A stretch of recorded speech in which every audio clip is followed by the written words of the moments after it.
Hey guys, welcome to the Liberal Hive Mind, a channel solely focused on exposing the abundant hypocrisy of the left. So today's video is not something I've ever done before. I want to rehash a moment in news media history. Remember that time where the New York Times was trying to write a hit piece on Candace Owens, trying to paint her as a Russian propagandist, and the whole thing backfired on them spectacularly when Candace Owens came back with receipts. Not only with the receipts, but with receipts that she gathered from the New York Times. Another glorious moment to add to the glorious moments of fake news takedowns. Well, that happened roughly a year ago. I think just shy of 365 days ago, maybe 358 days ago or something along those lines. But I want to do a flashback into that infamous Candace Owens moment because I think it's highly relevant at this point. It's been over a year since the Russia-Ukraine border dispute started. We're now hundreds of billions of dollars deep, and it seems as though we've gone backwards instead of forwards. And so I think generally the question that people are asking is it really worth it? Should this be the #1 priority for American taxpayers? Well, let's try to put that into perspective. We got some stuff to get into, so let's roll the tape. All right, folks, so the infamous moment from March 22nd, 2022, nearly a year ago. New York Times asks Candace Owens where she gets her ideas about Ukraine and immediately regrets it. Quote, "Nobody obliterates the New York Times as well as the New York Times." I'm sure you guys remember this infamous tweet. Candace Owens writes, "Received an email from the New York Times asking for comment regarding my advancing ideas that Ukraine is a corrupt country similar to Russian state TV. I replied informing them that I actually got my ideas from the New York Times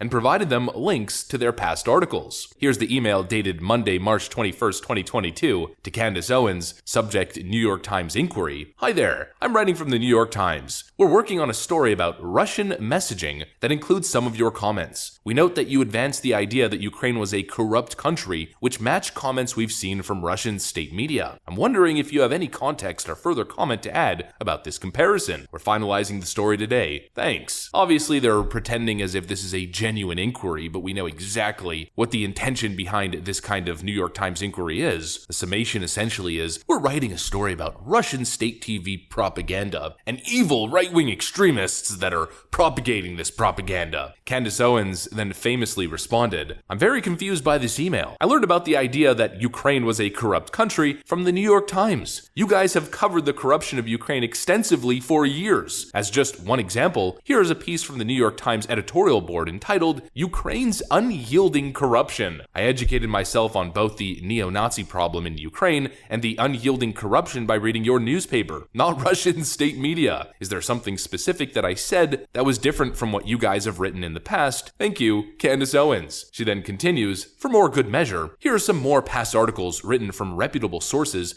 over the past few years about the corruption and the neo-Nazi problem in Ukraine. For clarity, are you now suggesting that what Western media covered extensively over the last few years is now just Russian propaganda? Are you suggesting that all these articles were sponsored by Russian state media? Again, I would love to provide you with a quote from your article. I just want to be clear regarding what you mean when you say that I am advancing ideas that Ukraine was a corrupt country, when in fact I got my ideas from your publication." Candace Owens then links 2 more New York Times articles, as well as an article from The Hill, The Daily Beast, and The Guardian. Absolutely smoked, but also absolutely based and red pill. Tucker Carlson recently asked all of the top Republican presidential hopefuls their views when it comes to this never-ending, blank check, blind support of Ukraine. And here were the 3 responses from Donald Trump, Ron DeSantis, and Vivek Ramaswamy. He also asked Mike Pence, but Mike Pence's response was so absolutely cringe that I'm not even going to play it. Take a look at the others, however. Trump says he opposes regime change in Russia. Quote, "We should support regime change in the United States. That's far more important. The Biden administration are the ones who got us into this mess."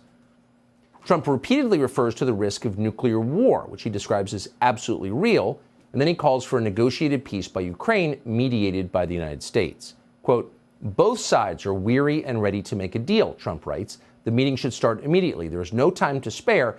Death and destruction must end now." DeSantis is adamantly opposed to the position that most Republicans in Washington have taken on Ukraine. DeSantis is not a neocon. Who knew? Quote, "While the U.S. has many vital national interests," DeSantis writes, "securing our borders, addressing the crisis of readiness within our military, achieving energy security and independence, and checking the economic, cultural, and military power of the Chinese Communist Party, becoming further entangled in a territorial dispute between Ukraine and Russia is not one of them." Without question, he writes, peace should be the objective. The U.S. should not provide assistance that could require the deployment of American troops or enable Ukraine to engage in offensive operations beyond its borders.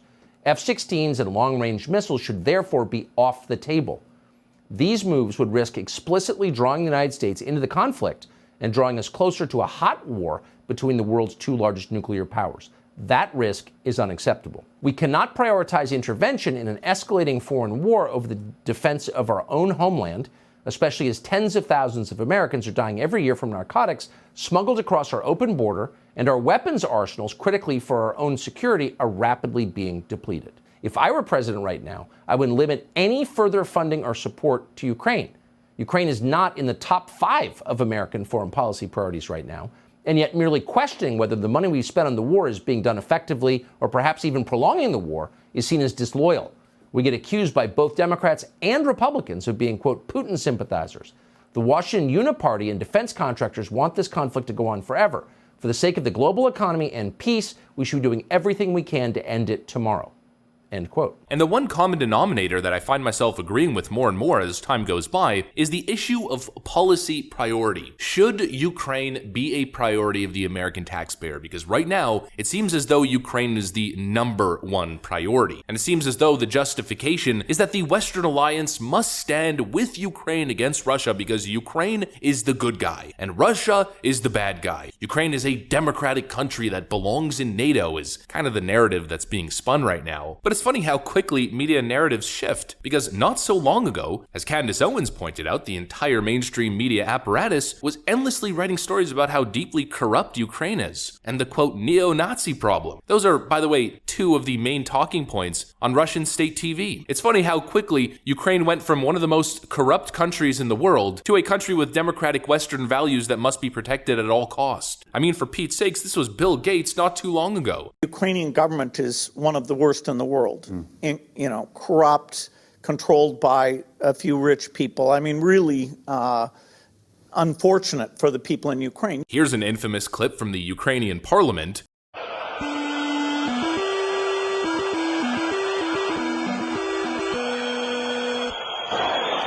Складайте присягу. Присягаю додержуватися Конституції України та законів України. Присягаю додержуватися Конституції України та законів України. Дбати про блага. Here's a clip of Ukrainian security forces arresting civilians for their views on the Russian invasion.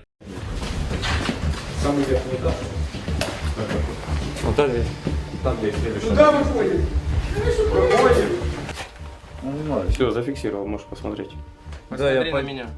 Смотри на меня внимательно. And now the last clip, I'm not sure if I should really play it because it's filled with symbolism, but it's a supercut, a massive montage of Ukrainian armed forces flashing certain symbols and hand gestures from a particular time in history, let's say the 1940s, with a particular small mustached German leader, an actual widespread significant issue in Ukraine that's existed over the past however many decades that the media seemingly wants to scrub away from the record the moment Ukraine became a globalist strategic venture. Oh, and here's Transparency International, ranking Ukraine as one of the most corrupt nations on earth. And so I ask myself again, what's the motivation? With America and the West facing so many challenges, why is our priority Ukraine's border? I know there's a whole lot of fear-mongering about Ukraine being Russia's first stop on their path towards world domination. It's starting off with Crimea and Donetsk, but it's going to move to Poland and Finland, and eventually the entirety of the European Union. But I find that's more propaganda than reality. It feels more like a propaganda fear-mongering tactic to justify the war machine more than it's grounded in actual reality. And actually, earlier I mentioned Mike Pence's pathetic response to Tucker Carlson's question. I said that I wasn't going to play it because I found it cringe, but we probably should play it here. I think it fits. What's interesting, though, is that Trump's former Vice President Mike Pence, who was also running for president this year,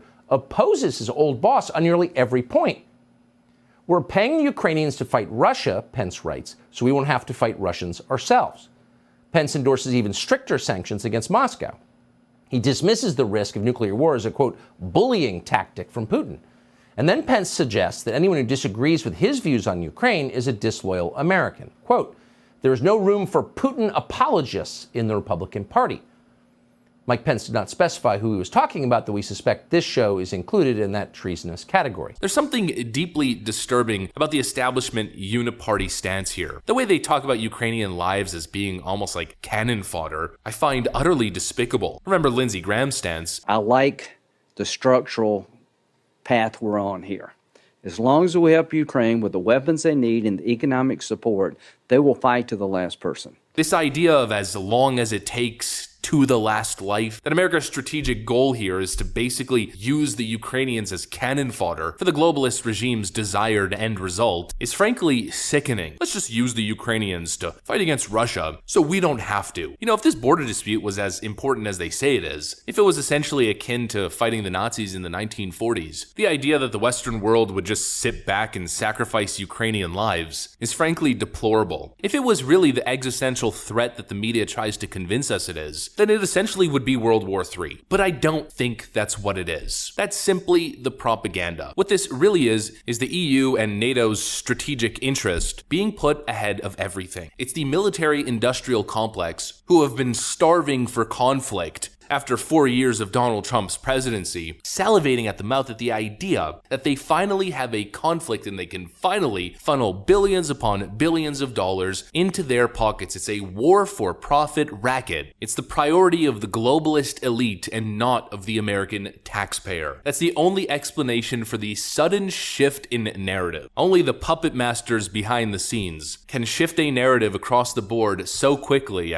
so fast, where Ukraine could go from one of the most corrupt nations on earth with a neo-Nazi problem to a potential NATO member that should be defended at all cost overnight. When reality shifts so quickly, alarm bells start to go off in my mind. And boy, are the alarm bells sounding off as of late. I'm really having a hard time buying any of it. The Ukraine-Russia border conflict should not be our top priority. Frankly, it shouldn't even scratch the top 10. That's what I got for you guys. Hopefully you enjoyed this video. If you did, make sure to leave a like and possibly subscribe to the channel. Thanks for watching, and I'll see you on the next one.